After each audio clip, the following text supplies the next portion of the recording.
Hey folks, how you doing? Papa Joe here. Trying something new. Recording this video off my phone, that's different.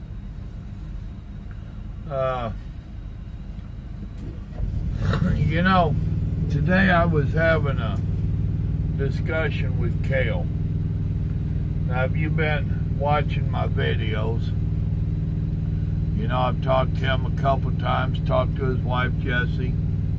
They're new into trucking. They've done it right so far, meaning that they have discussed it. They did their homework. Make that all turn off back there. Thank you. Alright, there we go. Sorry about that. But anyway, they have talked. They've done the research.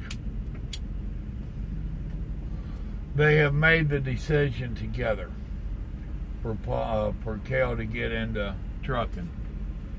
And that's cool. That's the way it should be. Trucking is a lifestyle. I've told you that. Other people on here have told you that. Well, Kale's doing good. Jessie's holding up. But now Kale's starting into another phase of trucking. He's got his CDL. He's through with all of his training, school and with the company. He's driving his own truck, has been for a couple months. Ain't had any incidents, nothing to anybody can yell about. Well, now a few of the other companies are starting to look at him. He, last week, toward the end of the week, ran into a driver. He recognized the name of the company, and they happen to be a local company where he lives, where Kale lives. Old boy told him some ridiculous money that he was making. They talked a little bit. Then he called me, left me a message, said he wanted to talk. I called him back and he told me about this conversation. I told him the pay this old boy said he was getting didn't add up at all. I mean, it was truck driver stuff way out there. But I did tell him, I said, by all means, if they're a local company, then you need to at least figure out what they got going on. Talk to them. Talk to the company. So he calls me today. And he starts telling me what this guy told him. Talk to the owner of the company. I started explaining a little bit of the stuff that was bringing up flags for me. Now, I allowed that everything the old boy told him could be the truth. Stranger stuff has happened. However, it don't happen too often. Now, he has a meeting he's going to meet up with the guy here in the near future. They've done set it up. I started pointing out a few things. Now, the first thing that y'all have to, and I'm telling you this because sooner or later you new drivers are going to come up against it yourself. And I told Kale I was going to make this video, but I wasn't going to call him out in it. And he said, go ahead. Use me for example, let him know who you're talking about. He didn't care, which is cool. He is more than willing to let everybody else or other people learn from what he's learning. I can't say learn from his mistakes. He ain't made none yet. So, number one thing that Grandma taught you, or somebody taught you growing up. Remember the old rule they used to tell you that if it sounds too good to be true, it usually is? That's number one rule. And it applies to a lot of stuff in your life, and it damn sure applies to trucking. Now, next thing I told him is he needs to figure out if this company's paying so good, and they're talking about way up on the upper echelon of the national average. Not at the national average, well above it. Not totally unheard of money, but damn close to it. And I told him, I said, my thing is that in my experience, I've came across a few of them companies that, boy, you want to get on there. That's the company to drive for, and they're out there. But every one of those companies, this old boy's got 12 drivers, 12 trucks. Every one of them drivers normally has a brother, a cousin, a neighbor, a good friend. They have somebody wanting to come onto that company. So there's normally a waiting list. If he's paying this good and it's that good of a job, why don't he have a waiting list? Now I allowed that there could be a shortage of drivers in their area. Ain't unheard of. And there's plenty of companies that's hollering driver shortage. And Cal allowed that there's quite a few drivers around there, but there could possibly be a driver shortage. He don't know. I said the second red flag that's going up, this old boy requires a year experience. And yet he's willing to make exceptions for Cal to come over. I'll work with you, was the old boy's words. Really? We go from a year to 2 months? Well, he told me because I'd went to school and had this training over here. Guess what, boys and girls? 99.99% of the new drivers entering into the industry are going to a school, and they're being trained by a company. There's nothing special about the way Cal did it, other than he went to a company school. To me, those are red flags. Now, one of the things that I warned him about, which I tell y'all about all the time,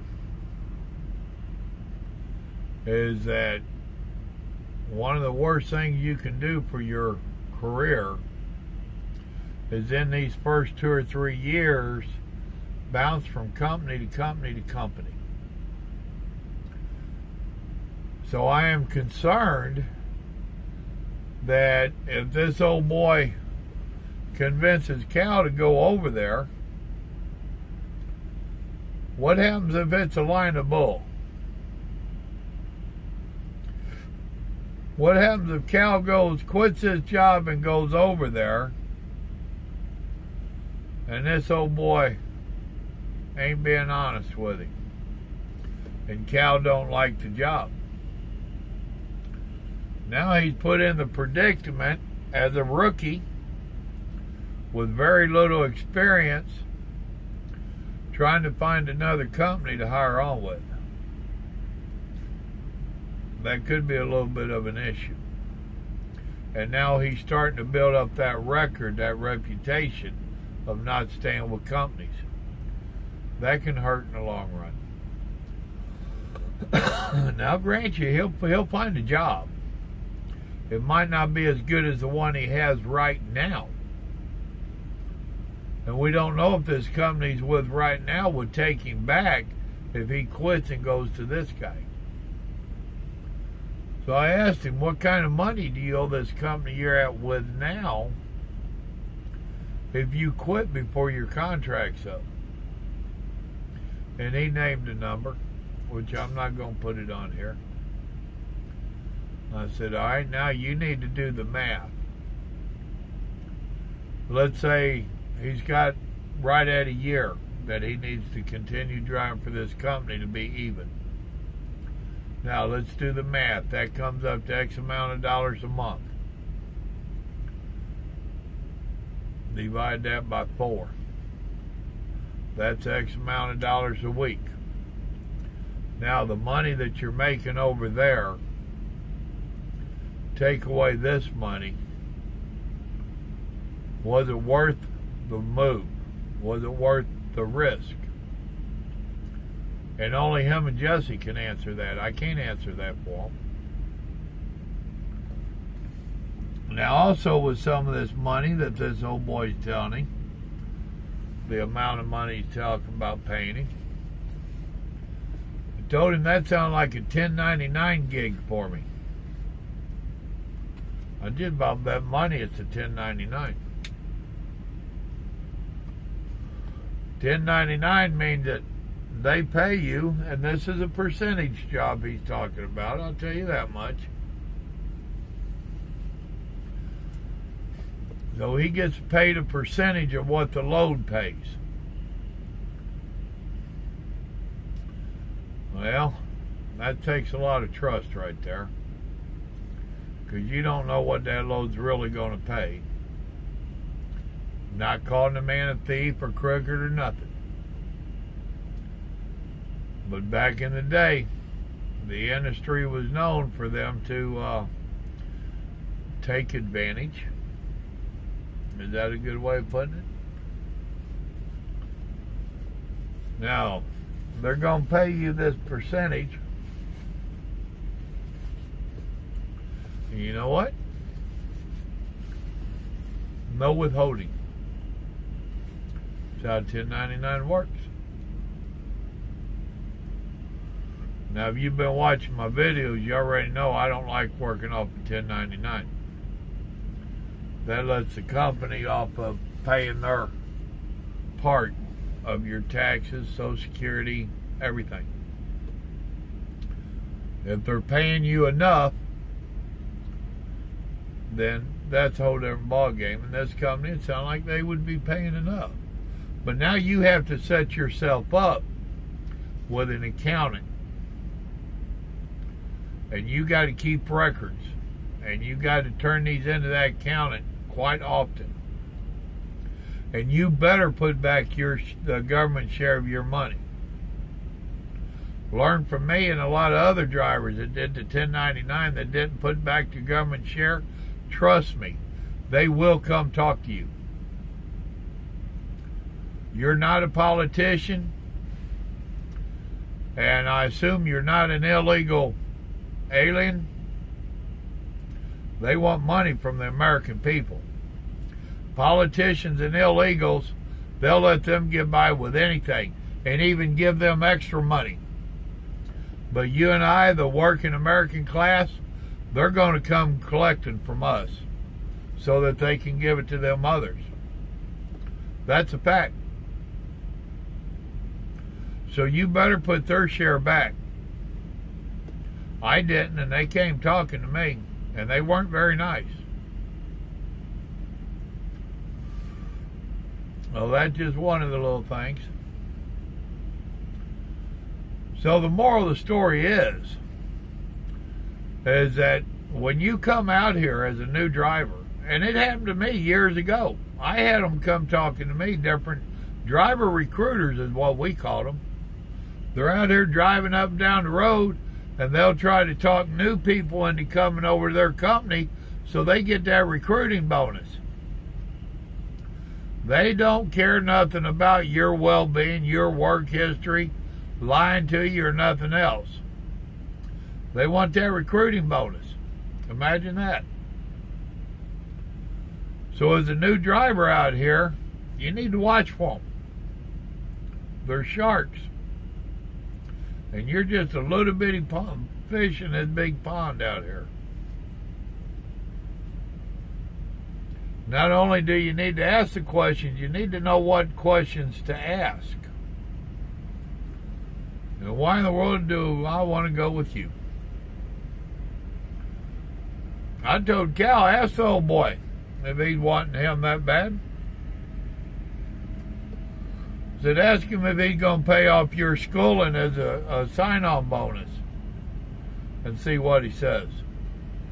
And for any of you out there that has a debt to a company for your driving school, if you're thinking about moving somewhere else, you need to figure out what to do about that debt, because they'll come looking for you too. And in this day and age of electronic reporting and stuff, they'll put it on different reports. It won't look good. Nowadays, trucking companies check out your credit report to determine your character. First time I came across that, and they wanted to pull a credit report, and I said, why? What's that got to do with my truck driving skills? Well, it tells us what kind of character you are. My work history and my driving record should tell you what kind of a feller I am. You don't need my credit report. We had an issue over that one. Moral of that story is if you owe a debt to a company, you need to pay it. Not only is it the right thing to do, it can bite you in the butt later. If these companies are coming to you and you're a greenhorn, you need to be wondering why. Nothing personal, but you're not special.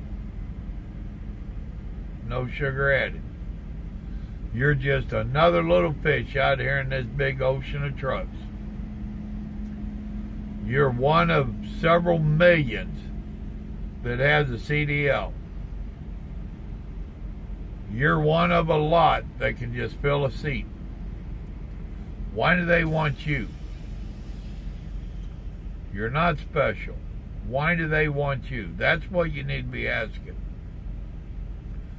And when they're coming out here like piranhas, trying to feed off the little fish, and you're the little fish,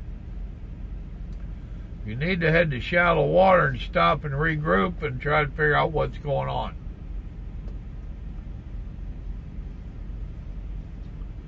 That's about all I can tell you about that. It is a lifestyle out here, and it is a rough lifestyle, and you can get swallowed up by the big fish. So you need to be on guard. You need to have your game plan together. Just because somebody's offering you candy, don't get in the car.